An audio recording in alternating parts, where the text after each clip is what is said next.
December 21 శనివారం మనం పగలు తక్కువగాను రాత్రి ఎక్కువగాను చూడబోతున్నాం. సూర్యుడు డిసెంబర్ 21 ఉదయాన్న 7:10 ఉదయించి సాయంత్రం 5:28 అస్తమించబోతున్నారు. అంటే దాదాపు 8 గంటలు పగలు 16 గంటలు రాత్రి ఉందన్నమాట. దీన్నే వింటర్ సోలిస్టైజ్ అంటాం.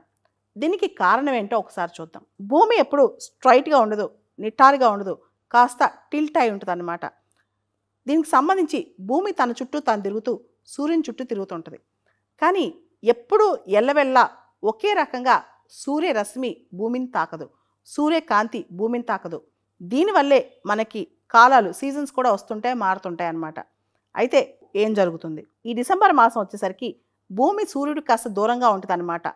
సూర్యరశ్మి డైరెక్ట్గా మనం చూస్తే కనుక సదరన్ హెమిస్ఫియర్లో ఎక్కువగా పడుతుంది. ముఖ్యంగా ట్రాపిక్ ఆఫ్ క్యాప్రికాన్ దగ్గర స్ట్రైట్గా నిటారుగా సూర్యరశ్మి వచ్చి డైరెక్ట్గా అక్కడ పడుద్ది అనమాట. ఆస్ట్రేలియా అటువంటి దేశాలు అక్కడ సమ్మర్ సోలస్టైస్ని మనం చూడొచ్చు. అదే నార్థన్ హెమిస్ఫియర్లో సూర్యుడు దూరంగా ఉంటాడు మనకి. ఆ టైంలో సూర్యకిరణాలు నిటారుగా పడవన్నమాట. ఇప్పుడు మనకి వింటర్ సోలస్టైస్ వచ్చింది. అంటే మనకి డిసెంబర్ నెలలో సాధారణంగా పగళ్ళు తక్కువగాను రాత్రుళ్ళు ఎక్కువగాను ఉంటాయన్నమాట. అందువల్లనే ఆస్ట్రేలియా లాంటి దేశాలు మనం గమనిస్తే క్రిస్మస్ అనేది వాళ్ళు సమ్మర్లో చేసుకున్నట్టు భావిస్తారు, అక్కడ ఎండ ఎక్కువ ఉంటుంది కాబట్టి. అదే అమెరికా, యూరోప్ చాలా దేశాల్లో వింటర్లో చేసుకుంటారనమాట. దానికి ప్రధానమైన కారణం ఈ టైంలో ఇక్కడ చల్లగా ఎక్కువ ఉంటుంది అనమాట. డిసెంబర్ 21 అనేది నార్థన్ హెమిస్ఫియర్లో షార్టెస్ట్ డే, సదరన్ హెమిస్ఫియర్లో లాంగెస్ట్ డే. అంటే భూమధ్య రేఖ ఈక్వెటార్ పైనున్న ప్రాంతాల్లోనేమో మనం షార్టెస్ట్ డే చూడొచ్చు. భూమధ్య రేఖకి కిందనున్న ప్రాంతాల్లోనేమో దాదాపు భూమికి చాలా కిందనున్న ప్రాంతాల్లోనేమో లాంగెస్ట్ డే చూడొచ్చు రేపు. డిసెంబర్ 21 స్పెషాలిటీ అదే. అంటే మన దగ్గరేమో వింటర్ సాలిస్టిస్, వాళ్ళ దగ్గరేమో సమ్మర్ సాలిస్టిస్.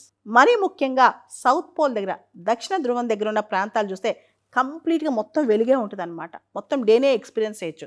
కానీ కంప్లీట్గా సదరన్ పోల్ దగ్గర మనకి ఎక్కువ కాంటినెంట్స్, పీపుల్ లేరు. అంటార్క్టికా లాంటి దగ్గర కనిపిస్తుంది కానీ అక్కడ జనం ఉండరు కదా. డిసెంబర్ 21 నుంచి సూర్యుడు ట్రాపిక్ ఆఫ్ క్యాప్రికాన్ నుంచి నెమ్మదిగా పైకి వస్తుంటాడు. మార్చి నెల నాటికి ఎగ్జాక్ట్గా ఈక్వెటార్ దగ్గరకు వస్తాడు. దాన్నే ఈక్వినాక్స్ అంటాం. తర్వాత సూర్యుడు ఈక్వెటార్ నుంచి నార్త్ వైపు వెళ్తాడు, ఉత్తరం వైపు వెళ్తాడనమాట. వెళ్ళినప్పుడు జూన్ 20-21 ఆ ప్రాంతాలకి మనం గమనిస్తే నార్థన్ సోలిస్టైస్ వస్తాయి. నార్థన్ హెమిస్ఫియర్లో ఎండలు ఎక్కువ ఉంటాయి. ఆ టైంలో డే ఎక్కువ ఉంటుంది అనమాట, పగలు ఎక్కువ ఉంటుంది, చీకటి తక్కువ పడుద్ది అనమాట. దాన్నే నార్థన్ హెమిస్ఫియర్లో సమ్మర్ సోలిస్టైస్ అంటారు. ఆ టైంలో నార్థన్ హెమిస్ఫియర్లో పగలు ఎక్కువ ఉంటుంది, రాత్రులు తక్కువ ఉంటాయి.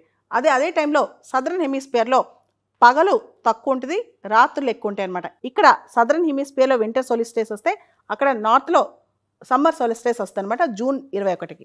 ఆ తర్వాత జూన్ మాసం నుంచి సూర్యుడు నెమ్మదిగా ట్రాపిక్ ఆఫ్ క్యాన్సర్ నుంచి కిందకు వస్తూ సెప్టెంబర్ నాటికి మళ్ళీ భూమధ్య రేఖ దగ్గరికి వస్తాడు. అంటే అది కరెక్ట్గా మళ్ళీ ఈక్వినాక్స్ అనమాట. అంటే మొత్తం ఈక్వినాక్స్ సూర్యుడు భూమధ్య రేఖ దగ్గరికి సంవత్సరంలో 2 సార్లు వస్తాడు. ఒకటి మార్చిలో, 2 సెప్టెంబర్లో. కింద నుంచి పైకి వెళ్ళేటప్పుడు, పైనుంచి కిందకు వచ్చేటప్పుడు. అంటే ట్రాపిక్ ఆఫ్ క్యాప్రికాన్ నుంచి ట్రాపిక్ ఆఫ్ క్యాన్సర్కి వెళ్ళేటప్పుడు, తర్వాత ట్రాపిక్ ఆఫ్ క్యాన్సర్ నుంచి ట్రాపిక్ ఆఫ్ క్యాప్రికాన్కి వచ్చేటప్పుడు. ఈ 2 సందర్భాల్లో మొత్తం సూర్యుడు 2 సార్లు ఈక్విటార్ దగ్గరకు వస్తాడు. అంటే భూమధ్య రేఖ దగ్గరికి వస్తాడనమాట. దాన్నే ఈక్వినాక్స్ అంటాం. మార్చిలో వచ్చేదాన్ని స్ప్రింగ్ ఈక్వినాక్స్ లేదా వర్నల్ ఈక్వినాక్స్ అంటాం. సెప్టెంబర్లో వచ్చేదాన్ని ఆటమ్ లేదా ఫాల్ ఈక్వినాక్స్ అంటాం. ఇక్కడ సూర్యరశ్మి తగులుతుంది, సూర్యుడు వస్తున్నాడు అంటే అర్థం సూర్యుడు మన చుట్టూ తిరుగుతున్నాడని కాదు, భూమి తిరుగుతుంది. భూభ్రమణం వల్ల ఆ ఇంపాక్ట్ మన మీద పడుతుంది అనమాట. అంతేగాని సూర్యుడు స్థిరంగానే ఉంటాడు, భూమే తిరుగుతూ ఉంటుంది. డిసెంబర్ 21 శనివారం మనం పగలు తక్కువగాను రాత్రి ఎక్కువగాను చూడబోతున్నాం. సూర్యుడు డిసెంబర్ 21 ఉదయాన్న 7:10 ఉదయించి సాయంత్రం 5:28 అస్తమించబోతున్నారు. అంటే దాదాపు 8 గంటలు పగలు 16 గంటలు రాత్రి ఉందన్నమాట. దీన్నే వింటర్ సోలిస్టైజ్ అంటాం. దీనికి కారణం ఏంటో ఒకసారి చూద్దాం. భూమి ఎప్పుడు స్ట్రైట్గా ఉండదు, నిటారుగా ఉండదు, కాస్త టిల్ట్ అయి ఉంటుంది అన్నమాట. దీనికి సంబంధించి భూమి తన చుట్టూ తాను తిరుగుతూ సూర్యుని చుట్టూ తిరుగుతుంటుంది. కానీ ఎప్పుడూ ఎల్లవెల్లా ఒకే రకంగా సూర్యరశ్మి భూమిని తాకదు, సూర్యకాంతి భూమిని తాకదు. దీనివల్లే మనకి కాలాలు సీజన్స్ కూడా వస్తుంటాయి, మారుతుంటాయి అన్నమాట. అయితే ఏం జరుగుతుంది? ఈ డిసెంబర్ మాసం వచ్చేసరికి భూమి సూర్యుడికి కాస్త దూరంగా ఉంటుంది అన్నమాట.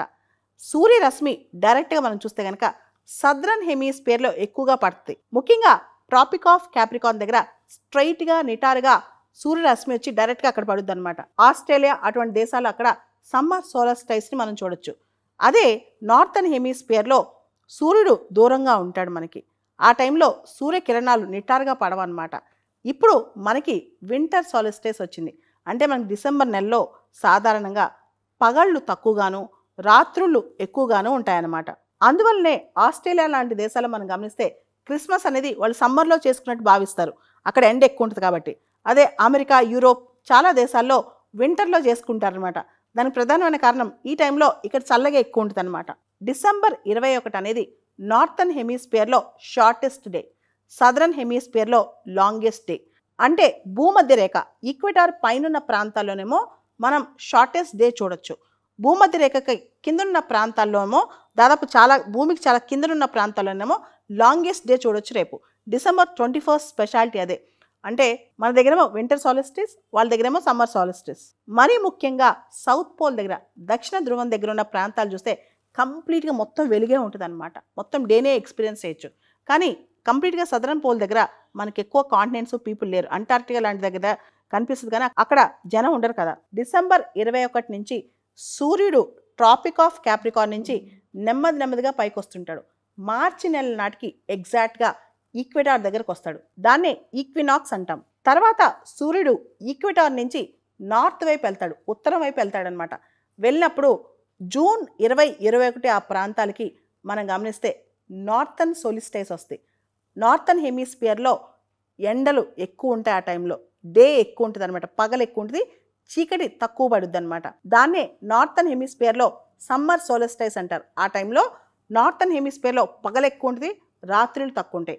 అదే టైంలో సదరన్ హెమిస్ఫియర్లో పగలు తక్కువ ఉంటుంది, రాత్రులు ఎక్కువ ఉంటాయి అనమాట. ఇక్కడ సదరన్ హెమిస్ఫియర్లో వింటర్ సోలిస్టైస్ వస్తే అక్కడ నార్త్లో సమ్మర్ సోలిస్టైస్ వస్తుంది అనమాట జూన్ 21కి.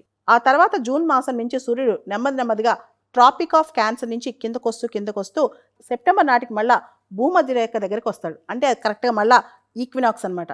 అంటే మొత్తం ఈక్వినాక్స్ సూర్యుడు భూమధ్య రేఖ దగ్గరికి సంవత్సరంలో 2 సార్లు వస్తాడు. ఒకటి మార్చిలో, 2 సెప్టెంబర్లో. కింద నుంచి పైకి వెళ్ళేటప్పుడు, పైనుంచి కిందకు వచ్చేటప్పుడు. అంటే ట్రాపిక్ ఆఫ్ క్యాప్రికాన్ నుంచి ట్రాపిక్ ఆఫ్ క్యాన్సర్కి వెళ్ళేటప్పుడు, తర్వాత ట్రాపిక్ ఆఫ్ క్యాన్సర్ నుంచి ట్రాపిక్ ఆఫ్ క్యాప్రికాన్కి వచ్చేటప్పుడు. ఈ 2 సందర్భాల్లో మొత్తం సూర్యుడు 2 సార్లు ఈక్వెటార్ దగ్గరకు వస్తాడు. అంటే భూమధ్య రేఖ దగ్గరికి వస్తాడనమాట. దాన్నే ఈక్వినాక్స్ అంటాం. మార్చిలో వచ్చేదాన్ని స్ప్రింగ్ ఈక్వినాక్స్ లేదా వర్నల్ ఈక్వినాక్స్ అంటాం. సెప్టెంబర్లో వచ్చేదాన్ని ఆటమ్ లేదా ఫాల్ ఈక్వినాక్స్ అంటాం. ఇక్కడ సూర్యరశ్మి తగులుతుంది, సూర్యుడు వస్తున్నాడు అంటే అర్థం సూర్యుడు మన చుట్టూ తిరుగుతున్నాడని కాదు, భూమి తిరుగుతుంది. భూభ్రమణం వల్ల ఆ ఇంపాక్ట్ మన మీద పడుతుంది అనమాట. అంతేగాని సూర్యుడు స్థిరంగానే ఉంటాడు, భూమే తిరుగుతూ ఉంటుంది.